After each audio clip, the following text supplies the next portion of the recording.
중장년층을 괴롭히는 어깨 질환들 어떤 것들이 있을까요? 네, 중장년층 이외에 흔한 어깨 질환이 여러 가지가 있습니다. 그런데 그중에 이제 흔히 이제 환자분들께서 알고 계시는 오십견 질환이 있겠고요. 그 외에도 어깨 힘줄이 찢어지게 되는 회전근개 파열이라는 질환이 있습니다. 그리고 많은 분들이 이제 뭐 몸에 돌이 생긴다라고 들어보셨을 텐데요. 네네. 네, 어깨 힘줄에도 돌이 생기는 석회성 건염이라는 병이 있습니다. 네. 그 외에도 어깨를 이제 많이 사용하시는 분들이 어깨뼈와 힘줄이 부딪혀서 생기는 그런 충돌 증후군이라든지 또 어깨에 염증이 생기는 견봉화 점액낭염 등의 이런 5가지 질환이 중장년층에서 흔한 어깨 질환이라고 하겠습니다. 어떤 증상이 있을 때 우리가 이런 어깨 질환이 있음을 의심해 봐야 될까요? 네, 뭐 오십견이 되었던 회전근개 파열이 되었던 2가지 증상이 있으면은 어깨 질환을 의심을 해 보셔야 합니다. 2가지 증상이 첫 번째는 당연히 어깨가 아픈 어깨 통증이 되겠고요. 네. 2번째는 어깨 움직임의 제한입니다.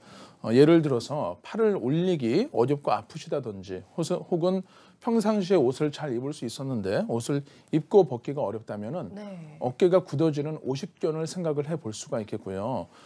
물건을 선반 위로 올릴 때 아프다든지 팔을 위로 이렇게 올리는 동작에서 힘이 빠지고 통증이 있다면은 어깨 힘줄이 찢어지게 되는 회전근개 파열을 의심을 해 볼 수 있습니다.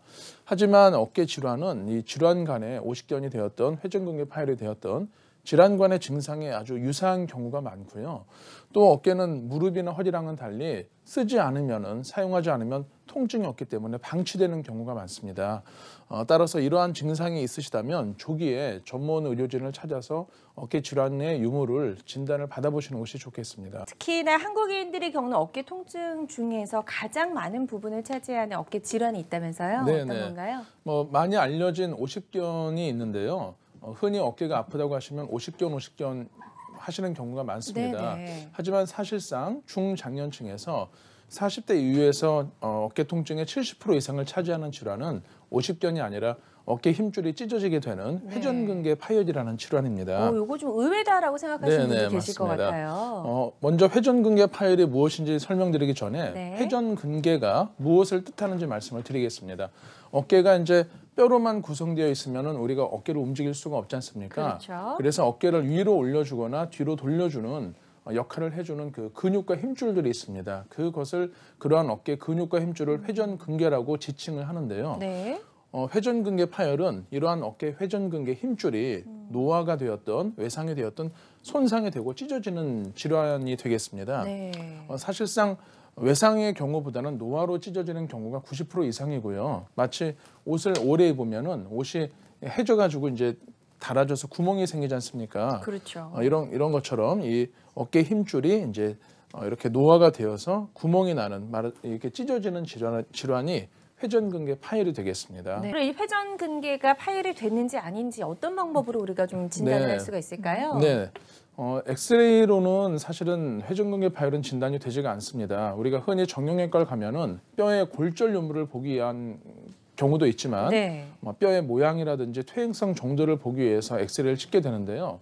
안타깝게도 이 회전근개는 힘줄 조직이기 때문에 엑스레이에서는 보이지 않습니다.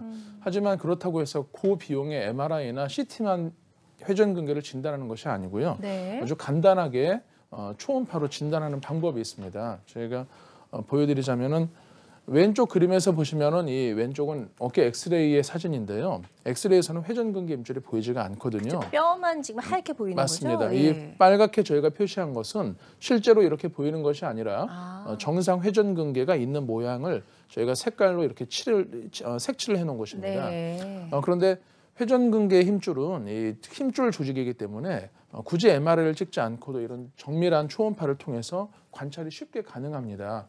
오히려 MRI는 이제 깊은 조직을 찍는 데 더 우수한 반면에 네. 이 초음파는 어깨 힘줄 같은 피부에서 5cm 이내의 조직을 더 자세하게 관찰하는 장점이 있거든요. 그래서 우측 상단의 그림을 보시면은 정상 회전근개는 노란색 선이 표시되는 것처럼 윤곽도 뚜렷하고 네. 좀 이렇게 굵기도 정확하게 두껍게 유지가 되고 있지 않습니까?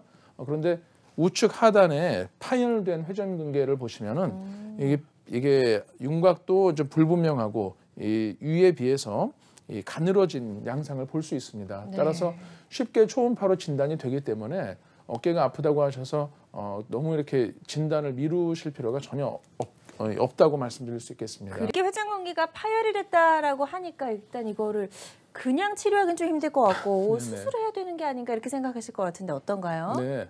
회전근개는 일단 손상이 되면은 저절로 치유가 되지는 않습니다. 네. 즉 자연 치유가 되지 않는 조직인데요. 그렇다 하더라도 자연 치유가 되지 않는다 하더라도 무조건 수술이 필요한 것은 아닙니다. 그 미국 정형외과 학회에서 인정하는 회전근개 파열 수술의 기준은 다음과 같은데요.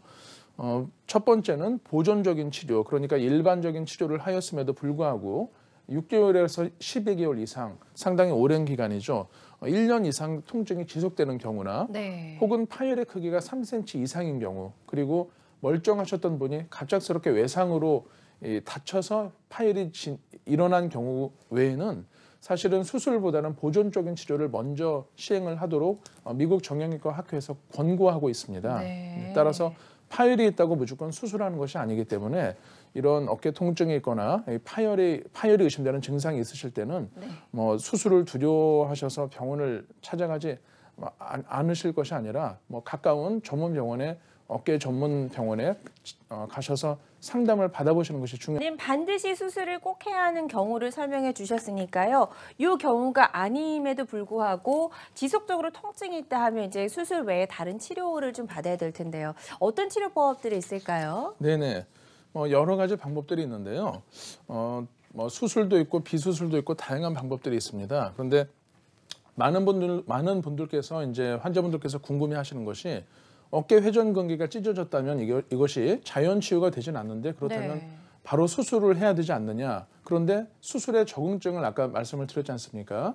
그래서 그러면은 나는 일반적인 비수술적인 방법으로 통증은 개선되지 않고 그렇다 하더라도 당장 수술을 할 대상이 되지 않고 사실 이런 경우가 어깨 힘줄 파열의 대부분을 차지를 합니다. 90%가량이요? 네, 맞습니다. 그래서 예. 이런 경우에 어떻게 해야 될지에 대해서 앞으로 자세하게 말씀을 드리고자 합니다. 회전근개 파열 가장 많은 비중을 차지하고 있다라고 설명해 주셨는데 치료하는 방법이 이제 관건이잖아요. 어떤 방법으로 치료를 할지가 많이들 궁금해하실 텐데 반드시 수술을 해야 하는 경우를 제외하고는 어떤 방법으로 치료가 가능할까요? 네. 흔히 이제 수술이 환자분들께서 생각하시는 것이 파열이 저절로 봉합이 되지 않기 때문에 반드시 수술을 해야만 근본적인 치료가 되는 것이 아니냐라고들 말씀을 하세요. 네. 그런데 기존의 비수술적인 치료 방법들이 통증의 완화, 그러니까 근본적인 치료라기보다는 어떤 증상의 완화에만 초점을 맞추는 반면에 제가 이제 말씀드릴 골수 자극 재생술이라는 치료는 근본적으로 힘줄의 재생을 촉진하는 비수술적인 방법이 되겠습니다. 네. 그래서 흔히 환자분들께 저희가 시술이라고 설명을 드리는데요. 잠깐 방법을 말씀을 드리자면 이 골수 자극 재생술은 먼저 시술을 하기 전에 환자분들의 어깨를 초음파를 봅니다. 그래서 네. 초음파를 보면서 파열된 그 병변 부위를 관찰을 하고 부분 마취를 시행을 하게 됩니다. 이 전신 마취라든지 수면 마취가 필요하지 않기 때문에 보다 안전한 장점이 있겠고요.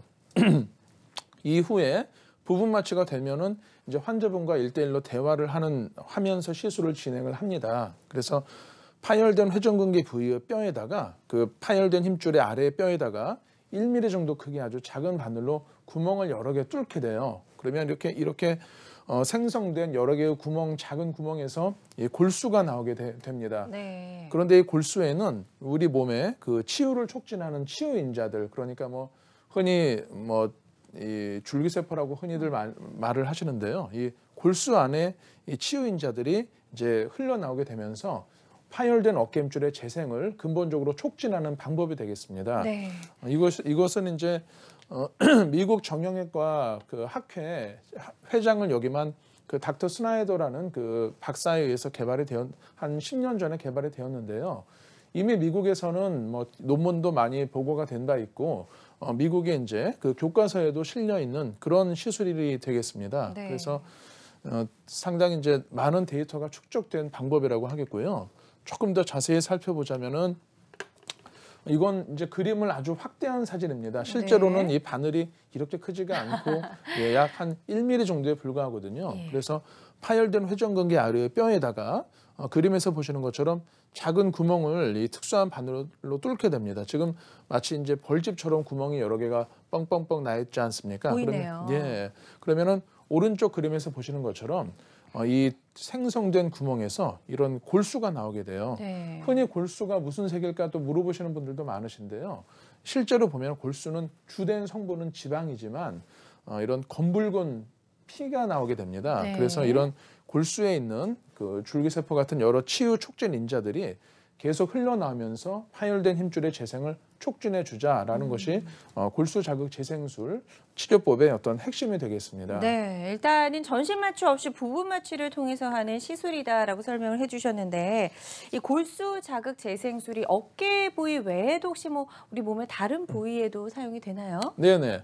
그 골수 자극 재생술 하면은 조금 말이 생소해서 네. 그 환자분들께서 이제 이게 원래 치료가 되던 방법이냐라고 물어보시는 경우도 간혹 있습니다. 그런데 원래 골수 자극 재생술은 무릎 질환에서 먼저 이 개발이 되었습니다.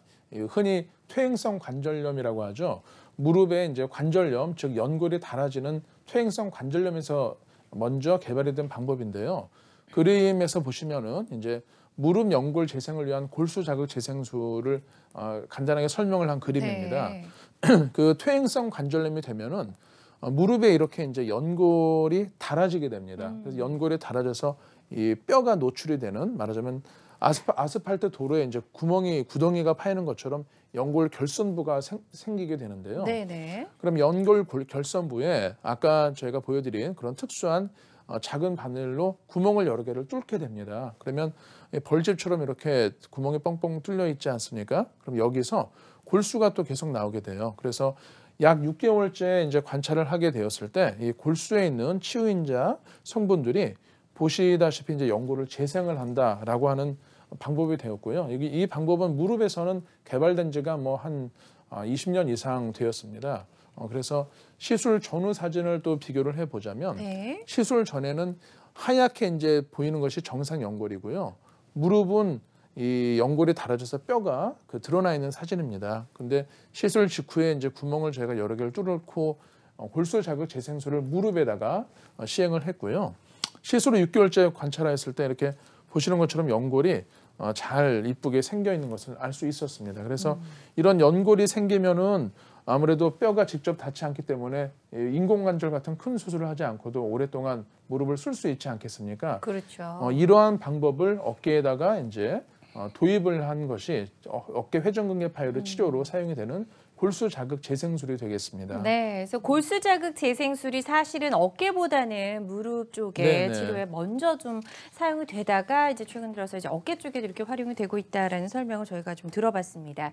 우리 몸이 가지고 있는 자연 치유 능력을 최대한 좀 활용한 그런 치료 방법이 아닐까라는 생각이 해보고요. 일단 파열된 조직의 재생을 촉진하기 때문에 근본적인 치료가 가능할 것 같다는 생각이 네. 드는데요. 시술 과정을 조금 더 구체적으로 한번 설명 들어볼게요. 네네. 먼저 부분 마취를 시행을 하게 됩니다. 왼쪽 상단 그림에서 보시는 것처럼 환자분과 1대1로 대화를 하면서 부분 마취를 시행을 하게 되고요. 네. 이후에 이 노란색 화살표가 가리키는 것처럼 파열된 부위에다가 이제 작은 특수 바늘로 구멍을 뚫게 됩니다. 그러면 이제 골수가 이렇게 흘러나오게 되는데 네. 이 골수는 2개월에서 3개월에 걸쳐서 이렇게 슬며시 흘러나오다가 시간이 지나면 자연히 구멍은 막히게 돼요. 그렇기 때문에 뭐 일상생활을 하는데 특별히 지장이 없는 것이고요. 네. 또 이 골수는 우리 몸에서 계속 생성이 됩니다. 내 몸에서 골수가 빠져나가는 거 아니냐, 그러면 큰일 나는 것이 아니냐, 예. 네. 많이 염려를 하시는 경우도 있는데요. 내 몸에서 계속 혈액처럼 생성이 되는 것이 골수이기 때문에 내 몸의 골수, 즉 내 몸의 그 자연 치유력을 극대화해서 이용하는 그런 방법이 되겠습니다. 네. 그래서 초음파로 보시면은 우측 그림에서 보시면 이제 이 노란색이 정상 회전근개 힘줄이 되겠고요. 빨간색으로 표시한 것이 부분 파열된 회전근개 힘줄입니다. 그런데 이제 파란색 화살표가 가리키는 것처럼 이 바늘을 힘줄을 관통을 해서 뼈까지 깊숙하게 넣게 됩니다. 그러면 이제 여기서 이 뼈에서 이제 골수가 나오게 되겠죠. 네. 이것을 좀 더 실제적인 그 관절 내시경 사진으로 다시 한번 설명을 드리자면 왼쪽 그림은 이제 파열된 회전근개가 되겠고요. 오른쪽은 이 특수한 바늘로 구멍을 여러 개 뚫어서 이제 골수 자극 재생술을 시행을 한 그림이 되겠습니다. 그렇군요. 여기서는 이제 이 그 골수가 노란색으로 보이는데요. 아까는 이제 검붉은색으로 보였지 않습니까? 사실 다 같은 골수인데 피가 좀 구멍을 뚫게 되면 아무래도 나오지 않습니까? 그래서 네. 피가 섞이게 되면 검붉은색으로 보이고 그렇지 않으면 노란색으로 보이는 것인데 네. 모두 똑같은 골수입니다. 그래서 그렇군요. 이런 골수 자극 재생술은 이제 또 장점이 파열된 힘줄의 재생도 촉진하지만 이렇게 봉합된 힘줄에 그 재파열을 막아주는 장점이 있어요. 뭐 환자분들 입장에서는 큰 시간과 노력과 어떤 비용을 들여서 봉합 수술을 하셨는데 이것이 재파열이 되면은 많이 속상하지 않으시겠습니까? 그렇죠. 그런데 이 회전근개 수술 그러니까 봉합 수술을 뭐 2중으로 붙이든 3중으로 붙이든 아무리 튼튼하게 붙인다 하더라도 결국은 뼈에서 진이 나와서 힘줄과 붙어야 되는 그래야만 이제 완치가 되는 것이거든요. 네네. 그런데 무려 20에서 50%의 확률로 재파열이 된다는 보고가 이제 교과서적으로 확립이 되었습니다. 물론 뭐 이만한 구멍이 똑같은 크기로 완전히 재파열되는 것은 아니지만 붙였는데 부분적으로라도 재파열이 되면은 증상도 다시 발생할 수 있고 그렇죠. 환자분 입장에서는 속상하지 않겠습니까? 네. 더군다나 그 빈도가 10명을 하면은 2명에서 5명이면 상당히 많네요. 상당히 뭐 거의 한 네. 3분의 1을 차지하는 거거든요. 그런데 이런 골수 자극 재생술을 봉합술과 병행을 하게 되면은 재파열의 빈도를 한 10% 이내로 낮출 수 있기 때문에 골수 자극 재생술 자체가 수술과 병행을 하였을 때도 상당히 좀 도움이 되는 그런 방법이라고 하겠습니다. 그렇군요. 자, 골수 자극 재생술의 치료 과정, 시술 과정을 저희가 구체적으로 좀 살펴봤습니다. 자, 그럼 지금부터는 치료 사례 하나씩 좀 만나보면 좋을 것 같습니다. 먼저 첫 번째 사례부터 좀 소개해 주시면 좋을 것 같은데요. 네네. 56세 남성분의 사례가 준비되어 있네요. 네, 이분은 그 회전근개 파열로 오셨던 분인데요. 아까 말씀드린 것처럼 회전근개가 3cm 이상의 파열일 때는 수술을 시행을 하는 것이 맞습니다. 3cm 이내일 때는 완전 파열이라 하더라도 수술을 바로 할 필요가 없지만요. 그래서 이분의 경우에는 파열된 정도가 너무 심해서 봉합수술과 동시에 골수자극 재생술을 시행을 하였습니다. 네. 그래서 3개월 후째 시행한 MRI 상에서 이 어깨 힘줄이 지금 아주 튼튼하게 잘 붙어 있는 것을 관찰할 수가 있어요. 지금 그렇군요. 이 시술 전 사진이고요. 지금 이 시술 후에 이 시술 전에는 텅 비어 있던 이 힘줄 구멍이 지금은 노란색 화살표에서 보시는 것처럼 힘줄의 뼈에 잘 단단하게 봉합된 것을 확인을 할 수가 있습니다. 그렇군요. 그런데 이런 파열이 그 크기가 클수록 재파열의 빈도가 훨씬 더 올라갑니다. 네. 그래서 이렇게까지 애써서 수술을 받으셨는데 재파열이 되면은 너무 이게 또 다시 처음부터 시작을 해야 되지 않겠습니까? 그래서 최근에는 이런 골수 자극 재생술을 병행을 하게 되면은 재파열의 빈도를 상당 부분 낮출 수 있어서 이 수술과 병행을 하였을 때도 상당히 좀 도움이 되는 방법이라고 하겠습니다. 그렇군요. 그래서 어깨 힘줄 회전근개가 파열됐을 때 이 봉합 수술과 동시에 골수 자극 재생술을 하면서 다시 한번 파열되는 재파열을 약간 예방할 수 있는 그런 효과까지 얻었던 사례를 만나봤습니다. 환자들마다 치료 효과는 조금씩 다를 수 있다는 점 유념을 해주셨으면 좋겠고요. 자, 어깨 회전근개 파열을 치료하는 골수 자극 재생술에 대해서 저희가 알아보고 있습니다. 이 골수 자극 재생술만이 갖고 있는 특징 꼽으라면 어떤 걸 꼽아볼 수 있을까요? 네, 골수 자극 재생술은 수술은 아니지만 비수술적인 기존의 비수술적인 방법과는 달리 회전근개 파열의 어떤 근본적인 원인을 치료를 하는 방법입니다. 네. 즉 통증만 완화하는 것이 아니라 말씀드린 것처럼 내 몸의 치유 인자를 이용을 해서 파열된 회전근개의 재생을 촉진하는 방법이 되겠고요. 무엇보다도 전신 마취나 수면 마취가 아닌 부분 마취로 시술이 됩니다. 그래서 환자분과 1대1로 대화가 되고 당일 시술에서 당일 퇴원이 가능한 좀 보다 간편한 방법이 되겠습니다. 네, 그리고 입원이 필요 없고요. 네, 맞습니다. 입원은 당일 퇴원이 바로 가능하시고요. 네. 무엇보다도 뼈에 구멍을 낸다고 하셔서 좀 두려워하시는 분들이 많으신데 1mm 정도의 작은 특수한 바늘로 구멍을 내는 것이기 때문에 절개가 불필요하고 출혈이 거의 없는 장점이 있어요. 그래서 일상생활로 바로 복귀하실 수가 있고 수술처럼 어떤 어깨에다가 보조기를 한동안 착용을 하셔야 된다든지 그러지 않고 다음 날부터 당일부터 팔을 바로 쓰실 수 있기 때문에 바쁜 현대인들한테 좀 더 적합한 방법이 되겠습니다. 네. 자, 회전근개 파열을 치료하는 방법에 대해서 저희 설명을 좀 들어봤습니다. 골수 자극 재생술에 대해서 알아봤고요. 자, 회전근개 파열 다음으로도 많은 환자들이 호소하는 질환이 있습니다. 바로 오십견인데요. 오십견이 정확한 명칭이 아니라고 좀 네네. 들었거든요. 일단 오십견이 왜 생기는지부터 좀 알아볼까요? 네. 오십견 많이 들어보셨을 겁니다. 50대에 주로 발생을 한다고 해서 오십견 하는데요. 정확한 명칭은 유착성 관절낭염이라고 합니다. 네. 그 유착성 관절낭염이 어떤 것인지 이제 간단히 풀어서 말씀을 드리자면 원래 정상적으로는 어깨에는 어깨뼈와 몸통뼈를 감싸고 있는 그 관절막이 있습니다. 그런데 이 관절막은 상당히 헐렁하게 감싸여져 있거든요. 네. 그래서 헐렁하기 때문에 우리가 어깨를 360도 움직일 수 있는 것이고요. 그런데 연세가 한 40대, 50대 이후가 되면은 이런 관절막이 정상 관절막이 이유 없이 염증이 생기면서 이렇게 뻘겋게 됩니다.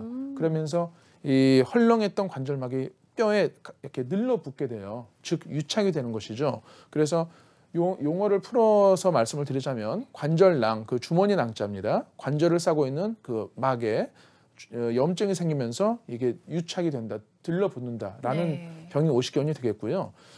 소위 말해서 이제 정상적으로 헐렁해야 될 그 관절막이 뼈에 염증이 생기면서 늘러붙었기 때문에 이것을 어깨를 움직일 때 얼마나 아프겠습니까? 그래서 어깨의 통증과 움직임의 제한을 일으키는 것이 바로 오십견 질환이 되겠습니다. 네. 실제 내시경 사진도 좀 준비가 되어 있는데요. 한번 사진을 만나볼게요. 네. 정상 관절막 사진을 먼저 보여드리자면 왼쪽 그림은 정상 관절막 사진입니다. 즉 아주 하얗게 이쁘게 되어 있는데요.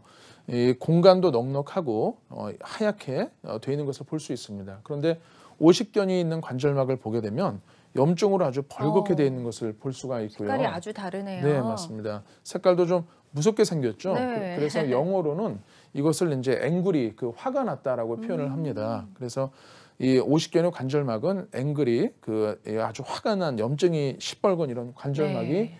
생기면서 어깨 통증과 움직임의 제한을 초래하는 질환이다라고 설명드릴 수 있겠습니다. 네, 자 저희가 오십견 유착성 관절낭염에 대해서 설명을 좀 들어보고 있습니다. 그런데 오십견 같은 경우에는 한참 아프다가 또 좀 통증이 사라져서 이게 다 나은 게 아닌가라고 생각하신 분들도 많다고 하더라고요. 그래서 자연 치유가 되는 게 아닌가 이렇게 네. 이야기하신 분들도 계시던데 네. 치료 방법 좀 알아볼게요. 네. 많은 분들께서 이제 병원에 오셨을 때 오십견입니다. 진단을 드리면은 오십견은 그냥 내버려 두면은 낫는데더라. 한 6개월, 1년 두면 낫는데더라라고 들으셨다고 이제 저한테 물어보시는 분들이 계세요. 결론적으로 말씀을 드리자면 자연 치유가 되는 부분이 맞습니다. 하지만 자연 치유 기간이 무려 2년에서 3년에 걸쳐서 아주 긴 기간 동안 일어나고요. 네. 무엇보다도 이 자연 치유가 일어난다 하더라도 2명 중에 1명꼴로 50%에서는 어깨 움직임의 제한이라는 그 후유증이 남습니다. 그렇군요. 그래서 2년에서 3년 기간 아주 장기간을 고생을 하시고 또 그중에 절반은 어깨 움직임의 제한이라는 어떤 합병증이 발생한다면 안 되지 네. 않겠습니까? 그렇죠. 그래서 최근에는 오십견이 있을 때보다 빨리 조기에 치료를 하는 것이 어떤 치료의 트렌드가 되겠고요. 네. 오십견이라고 해서 다 큰 수술이 필요하지 않습니다. 초기에는 이런 염증을 억제하는 주사라든지 재활 치료로 충분히 좋아질 수가 있어요. 다만 오십견이 아주 심하게 돼서 어깨 운동 범위가 심하게 제한이 왔다든지 통증이 심한 경우에는 관절 내시경 수술을 통해서 이 염증이 있는 그 유착된 관절막을 방리를 하기도 하는데요. 하지만 모든 수술은 그에 따른 합병증이나 수술 후 감염이라든지 어떤 위험성을 포함하지 않겠습니까? 네네. 그래서 심한 오십견의 경우를 하더라도 최근에는 비수술적인 방법인 관절 수동술을 통해서 치료를 많이 하고 있는 상황입니다. 네. 자, 그래서 오십견을 치료할 수 있는 방법들까지 저희가 설명을 좀 들어봤습니다. 네. 네. 그 어깨 관절 수동술은 오십견의 대표적인 그 비수술적인 치료법입니다. 어깨를 부분 마취를 시행을 하고요. 부분 마취를 한 다음에 이제 어깨에 그 굳어져 있는 관절막을 의료진이 여러 방향으로 움직이게 됩니다. 그런데 무작정 굳어 있는 것을 막 꺾는 것이 아니라 네. 아주 부드럽게 이 특정 방향으로 움직여주면서 속 안에 늘러붙어진 유착된 그 관절막을 풀어주게 되는 것이죠. 즉 이 뼈와 이 뼈가 이 뼈와 뼈를 유착된 염증이 잡고 있기 때문에 어깨가 못 움직여지는 것이 오십견인데 네. 이 유착된 막을 풀어주어서 시술 즉시 굳어진 팔을 올라가게 하는 것이 관절 수동술이 되겠습니다. 그렇군요. 이 당일날부터 바로 활동이 가능하시고요. 무엇보다도 올라가지 않던 팔이 시술 직후에 이렇게 올라가는 것을 이제 환자분들께서 경험을 하시면 상당히 좀 좋아하시는 경우가 많아요. 그래서 네. 이것을 조금 더 자세히 살펴보자면 부분 마취를 통해서 이렇게 환자분과 1대1로 대화를 하면서 시술을 진행을 하고요. 네. 의료진이 이제 어깨 환자분을 수술실로 옮긴 다음에 이 특정 방향으로 여러 다양한 방향으로 부드럽게 움직여 주어서 속에 유착된 것을 푸는 네. 것이 관절 수동술이다라고 말씀드릴 수 있겠습니다. 네.